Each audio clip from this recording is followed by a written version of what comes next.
अस्सलामु अलैकुम dear viewers. हमारा आज का टॉपिक है जहेज़ के सामान पर ज़कात। ये एक सवाल है जिसमें एक बहन ने पूछा है कि एक लड़की जिसकी अभी शादी नहीं हुई है, घर वालों ने उसके लिए जहेज़ का सामान ख़रीदना शुरू किया हुआ था और साल से ज़्यादा गुज़र चुका है, सामान में सोना चांदी वगैरह सब कुछ मौजूद है, क्या इस पर ज़कात अदा करना होगी या नहीं?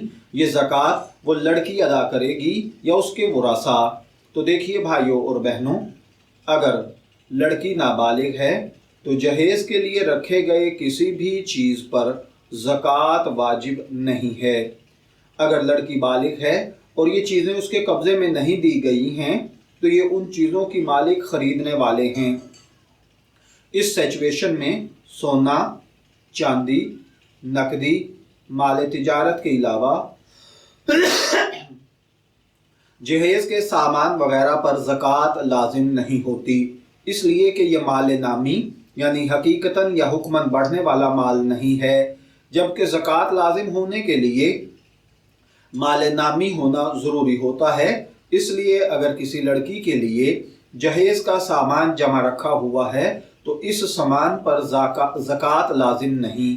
अलबत्ता अगर शादी के लिए नकद रकम जमा कर रखी है और ये नकद रकम निसाब यानी 52.5 तोले चांदी की मालियत के बराबर या इससे ज़ायद है, या इस नकद रकम के साथ सोना चांदी या दूसरी ज़रूरत से ज़ायद रकम मिलाकर ज़कात का निसाब बन जाता है, या खुद बाप साहिब निसाब है, तो इन सूरतों में ज़कात लाजिम होगी। और अगर बालिग लड़की के कब्ज़े में दे दिया तो सामान पर ज़कात वाजिब नहीं।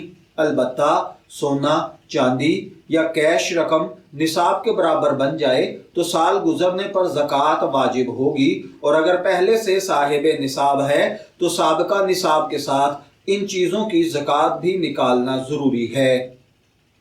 मैं दुआ गो हूँ कि अल्लाह ताला हमें इन बातों को समझकर इनके मुताबिक अमल करने की तौफीक अता फरमाए।